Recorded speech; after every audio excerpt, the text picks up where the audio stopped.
কবিতাৰ শিৰোনাম গছ ভাল পোৱা ককাৰ খং। কবি ভৱেন্দ্ৰনাথ শইকীয়া। ভাল পালো ৰঘুনাথ, তুমি মোক পুতেৰাৰে বিয়ালে মাতিলা। পিছে ৰভাখন দিবলৈকে আমলখি গছজোপা কিয়নো কাটিলা? আলহী অতিথি যাব, ৰভা নাইকিয়া হ'ব, বোৱাৰীয়ে ঘৰখন দিবহি পুৰাই।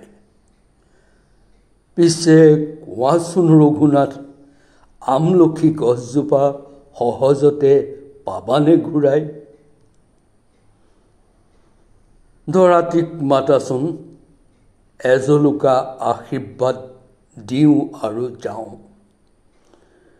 গছজোপা কটা বাবে লুচি ভাজি ৰসগোল্লা একোকে নাখাওঁ।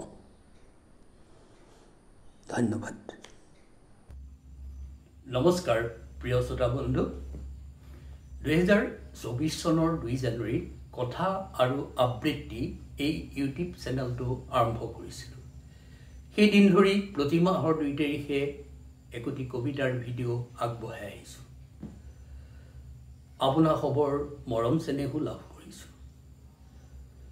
বহুদিনৰ পৰা মনলৈ এটা কথা আহি আছে যে শিশু কবিতা আৰু আমি তাহানি বিদ্যালয় মহাবিদ্যালয়ত পঢ়িবলৈ পোৱা আৰু পঢ়া পুৰণি কবিতাবোৰ আবৃত্তি কৰাৰ কথা।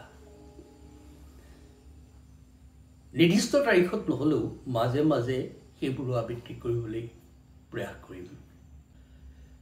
আৰম্ভ কৰিছোঁ মোৰ এজন অন্যতম প্ৰিয় ব্যক্তি, প্ৰিয় সাহিত্যিকৰ এটি শিশু কবিতাৰে। আশা কৰিছোঁ অধিক সংখ্যক শ্ৰোতাই চেনেলটো ছাবস্ক্ৰাইব কৰিব, মতামত আগবঢ়াই অনুপ্ৰাণিত কৰিব। ধন্যবাদ।